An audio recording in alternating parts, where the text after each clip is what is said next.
A glass of wine. Oh, it's still morning for you. Good afternoon. It's Sandra Pike here from Roll Page Atlantic and the Pike Group. And is the D transfer tax still a hot topic after 5 days? You bet it is. And even when it comes to the additional property tax, which is 2% of the assessed value of your home. So today I thought to reach out from someone in the Toronto market just to see, what agents are saying there, what the locals are saying there, and just to get a feel, because I know it just can't be, some of us agents here who feel that maybe this is the great time, or maybe, they should have just let the people who are here now just to be grandfathered in. So Crystal, I'll get you to introduce yourself and let us know what market that you're out of. Hi, Sandra. I'm Crystal Powell from Remax Jazz, and I'm a real estate broker mainly in the Oshawa area, which is about an hour from Toronto, but we're sort of all part of the GTA. My office is in the Schwa. It has wonderful areas, and like every city, it's got some not wonderful areas as well. Yeah, I lived, I think, in Oshawa for a whole 6 months, and then I moved to Cornwall, just outside of Ottawa, and then I stayed in Ottawa for 20 years. So it almost seems like a lifetime ago. Yes, yeah, Oshawa's got some great things to offer, amazing things to offer. We just actually yesterday had a great announcement from GM that they're doing a huge expansion in Oshawa, so that's going to bring a lot of money in. Yeah, so it's good stuff. No, oh, absolutely. So you and we've talked about the transfer tax, and I know you did a little bit of, investigating around. What seems to be the feel of agents, there locally with you, and maybe even some, buyers who thought about coming here to buy an investment? Yeah, so I talked to a bunch of agents. I put a bunch of polls out there on our different groups, and 74% of the respondents said yes, they have clients looking in Nova Scotia, but most of them, 74%, are for permanent residents. So I mean, it's no lie, and you certainly know this. Nova Scotia is an amazing place to live. Absolutely. And we all say it's like, what a dramatic lifestyle to change to get out of the GTA and to go down east. But from what I found, most of those people are going to stay and to live. And you know what? I would say that I had about, I don't know, let's say 30 leads since I would say the end of December of people who were calling here. And out of 30 people, I only had 2 who were looking at possibly buying, I don't know, a condo or something, or an Airbnb, but everybody wanted to move here. They wanted to come here because of the lifestyle, of Exactly. it's such a safe province. It's great for children. And I didn't get many investors, so I don't know if the government has it wrong, but yeah, I just didn't get that many calls. And those were sort of the sentiments that I received as well. Now, 12% of the respondents said that they were looking, that their clients who were looking at Nova Scotia were looking for, for properties for themselves that they would use part of the year. So presumably a cottage that they would use for part of the year. And then 8% said that they were looking for a short-term rental, so Airbnb style. But I don't know that those numbers, and it was just a short poll, but I don't know that those numbers would warrant this whole tax that's come about, and so it's just like, are they barking up the wrong tree?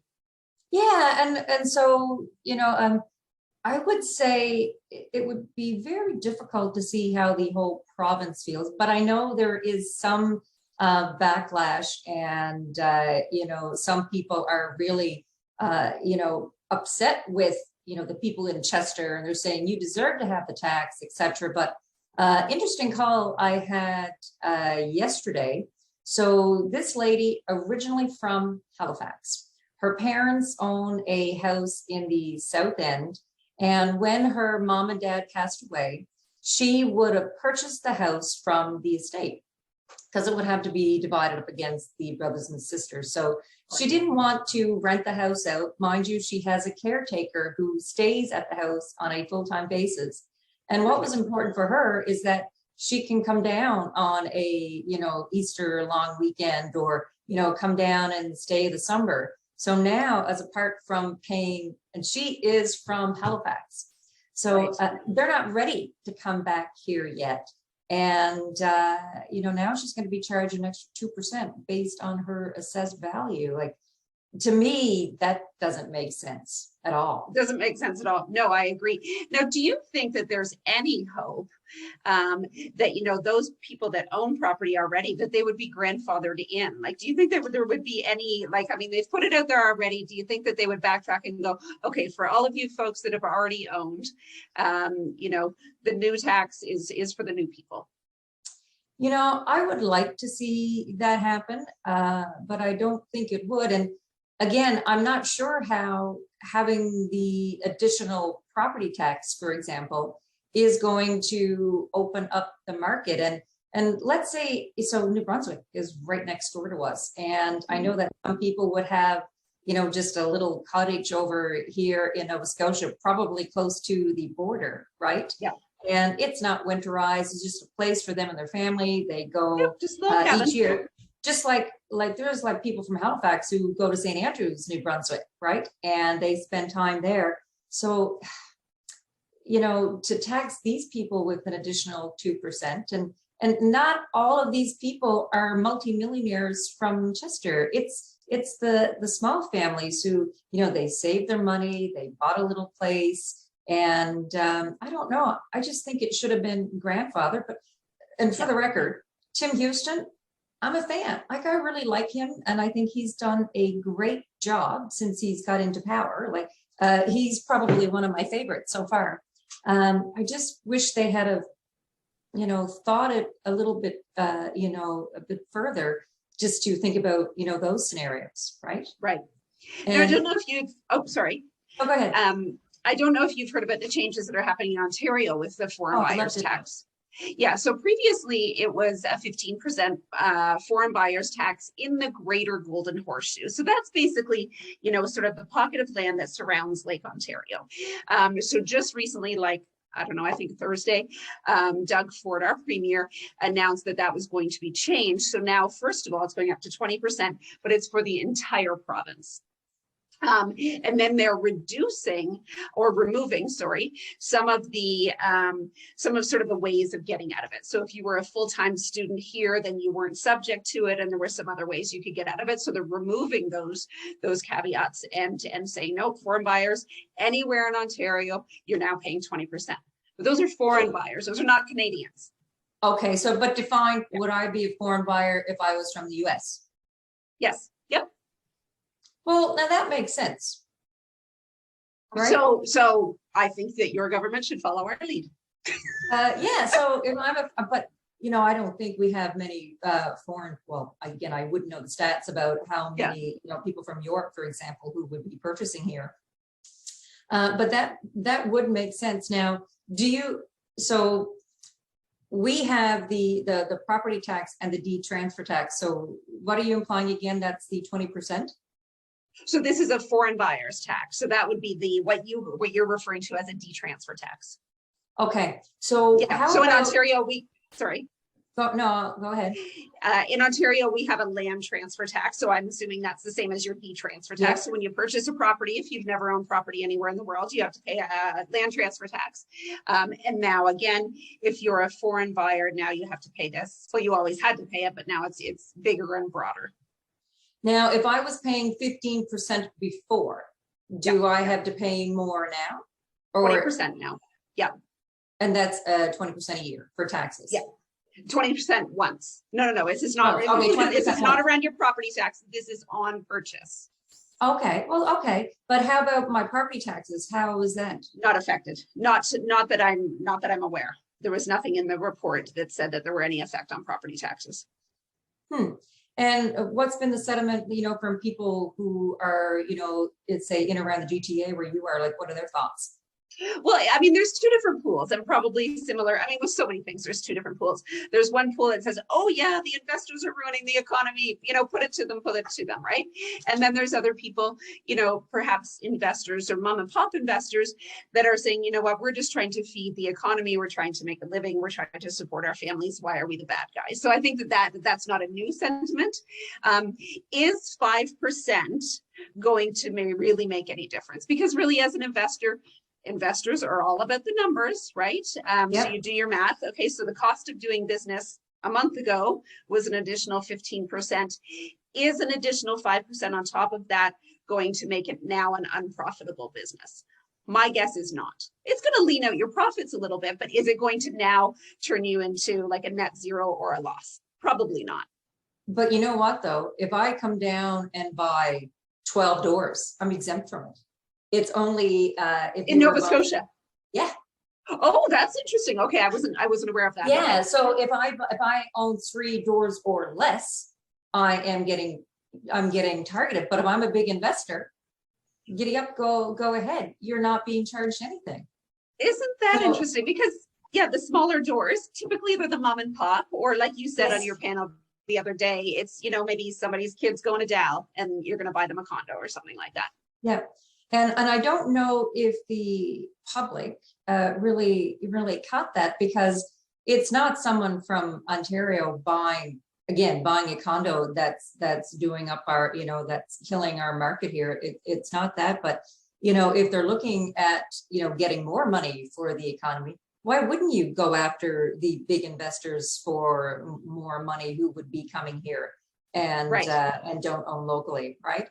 So I see that maybe that should have been targeted. And I do like the thought about, you know, foreign buyers, absolutely. Although, you know, it hasn't been a lot in the past 2 years because of COVID, unfortunately. But of course, to penalize, you know, someone who is, you know, like ourselves, kind of regular people, I don't know. It just seems a little bit unfair. Just my thought. Yeah, absolutely. So now, the last time I think I looked at the GTA stats might have been about 2 months ago. You had a significant reduced amount of inventory as well. Is that still the same? Yeah, we're going through a pretty significant shift right now. So like many areas all over North America, we've been in a seller's market for sure. Way more buyers available than there are listings, or way more buyers looking than there are listings available. We're starting to see a shift of that in the last 3 weeks or so. I think it was like around May 14th, May 17th, things kind of went, so we're seeing you know, fewer showings, far fewer showings, where we might have had 50 showings. Now we're seeing 15, 20 showings. And that's resulting in fewer offers on offer day, which typically translates to lower prices. Now, by no means are we crashing, because that's not happening at all. No. But we're kind of going back to November, December prices. So, and again, in November and December, we thought, how can things possibly get any more expensive? And they did. And now we're sort of going back to that. So, I mean, I was telling clients the other day, I was like, you know, picture a plane taking off. So this is how it was. This is how it was. Now the plane's it's just leveling out. We're not crashing. You know what? I had a couple of calls from local agents here, and you know, some properties would get multiple offers. And 2 of the agents that called me would have only received 1 offer on each of their listings, and the showings were down dramatically. So maybe we are getting into a more balanced market. It's hard to say. Yeah, I mean, I think we're moving towards a balanced market. We're not there yet in this area anyways. But I mean, we're seeing the emergence of conditions as well, which we have not seen in several years. It's like, what? A house is sold conditional on financing. Are you kidding me? So from my perspective, I work with both buyers and sellers. From my perspective, you know, it's a break for the buyers. It's giving them an opportunity that they haven't had in several years. So yay. Yeah. So if it can balance things out a little bit, it would be good. Why are people listing in your area? I mean, it's like we have our vacancy rate here for rentals is 1%. So are you like that in Oshawa, or? Oh yeah, the vacancy rate around here is very, very low. I don't know exactly what it is, but it's low. Our rental market is crazy as well. So we've always had a migration east from Toronto. That's not new. But when COVID hit, and it hit hard, and employers said, oh, you can work from home, a lot of people went, oh, I can work from home forever. So they moved out to Oshawa, or they went from Oshawa to cottage country. They moved to their cottage. And, you know, for a lot of people, I was like, I think you might be pulling the trigger a little too soon here. I don't think we're there yet. And lo and behold, some employers are saying, okay, we want you back in the office at least a couple of days a week. And of course, there's others saying, no, we're a work from home model now. But couple that with the price of gas. So the price of gas recently has been insane. So, I mean, if you had like, I don't know, say a Toyota Corolla and it was costing you $80 to fill it up, 2 months ago, well, now it's $120. You've got to factor that into your drive from Toronto to Oshawa. And that's a significant increase. So I think I think that that's affecting things as well. And people are just going, okay, maybe we need to stay in the city. Maybe we need to rent for a little while. So, but like with anything, we're going to get used to the price of gas. I mean, it crept up to, like, it was up to $2 a liter here and there just for a couple of days. And then it went back down to $1.65. And we were like, oh, thank God. Meanwhile, the first time it got to $1.65, we're like, what is this? This is crazy. So you just get used to things, and that's the new normal. Interesting. Again, I won't get into a big question because I didn't prep you for it, but when it comes to new construction, what's the length of time now for let's say a 2,000 to 3,000 square foot home to be built? You know what? It really, really varies. And I don't want to taint all builders, but I have one particular situation, and this is rare. This is extreme.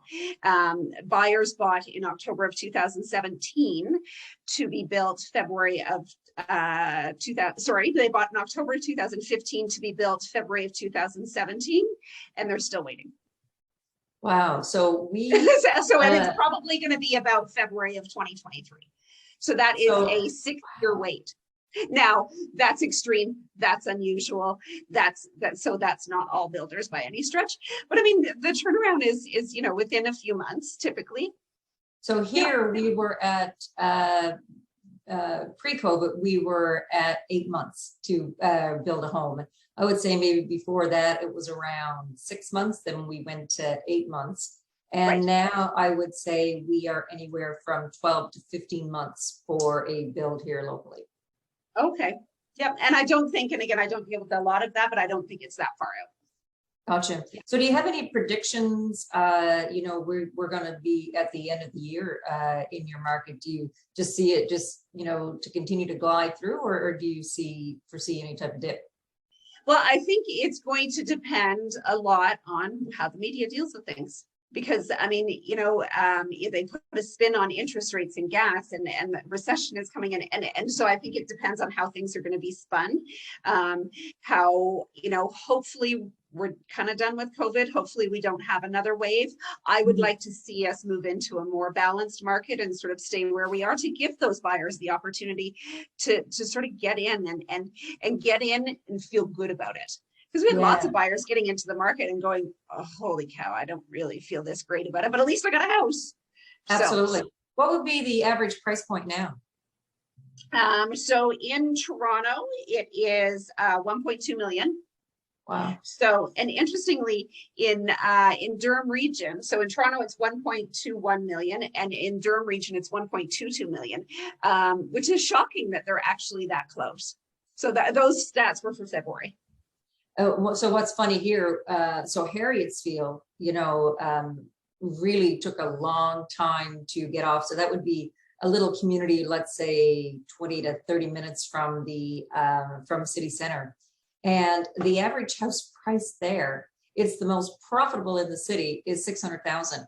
And for example, the West End, which is on the peninsula, which is always a rocking neighborhood, their average price point is 771, 775 when I did the stat the other day. And I usually, that would be 700,000 in the West End, and Harrietsfield would be, 300. And, a lot of our outlying communities, I guess, just the same, as Durham region, they're getting put on the map here locally. And I think it's incredible and so well deserved. And, one of my favorite communities, for example, to sell in is Sackville. It reminds me of Newfoundland. People are great, smaller community. And there the market is, hotter than a pancake. They are doing so great. And it's so nice. Now, how did the locals feel about that though?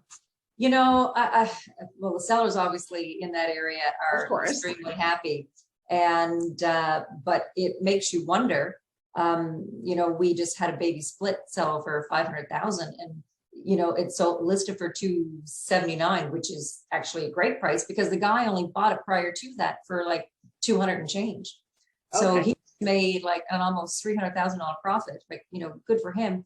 But how long is it going to take for the rest of the houses on the street to catch up, right? But, you know, I just feel that, so the peninsula for us, like the South End, is one of the third slowest markets right now here in the city. And it's everything that's outlying that's doing so well. And again, they so deserve that. But, you know, buyers are frustrated, and of course they're blaming people coming from away. But would it be right for me to say, when I am working with the buyer, and if their budget is 500, I am telling them to look at 200, because there's so many people who are looking for the 500. And at least if you're at 200, you know, you can afford to be in a competing offer. So, you know, yeah, and that's very, very similar here. So, I mean, if I have clients with a $500 budget, the first thing out of my mouth, not the first thing, maybe the fifth thing out of my mouth is, okay, we need to know that we're not shopping in Durham region. Nothing is selling with a 5 in Durham region. So, especially with first-time buyers, I've adopted this drive until we can afford to stop theory. So we're just going to drive. We're just going to drive east. We're going to drive north. So further away from the GTA, where people are not going to be driving to Toronto every day. And that's where, you know, typically first-time buyers, that's where they're able to get into the market. So I was just out with some kids. I call all first-time buyers kids. They're in their 30s. And we were doing just that. We just drove until we could afford to stop. And it was nowhere in the Durham region. And they know that they're going to have to make an hour commute every day. But what's also interesting is, so when we do see offers, so any listing I've had, you know, I would say in over a year, you know, when the showings come in and the listings come in, typically, say you've got 10 offers, typically only one of those offers is going to be from a local agent. The rest of them are going to be from Toronto, because the prices have increased so much that local people can't afford to live in their own neighborhoods. Yes. I know. Yeah, so they're being driven east and north and wherever. So I don't know if you're finding that as well, but that's why I asked how the locals feel, because here the locals are like, I'm stuck in my house, or I have to move out of town. Yeah, no, it's the same here, and that's what's happening now. They're migrating from the south northwest end into the outlying, but I think it's great for them. Well, listen, I'm going to have to wrap this up today, and thank you, you know, Crystal, for joining me today. I always love learning about other markets, for sure. Oh, me too. It's been a pleasure. Thank you. Thank you.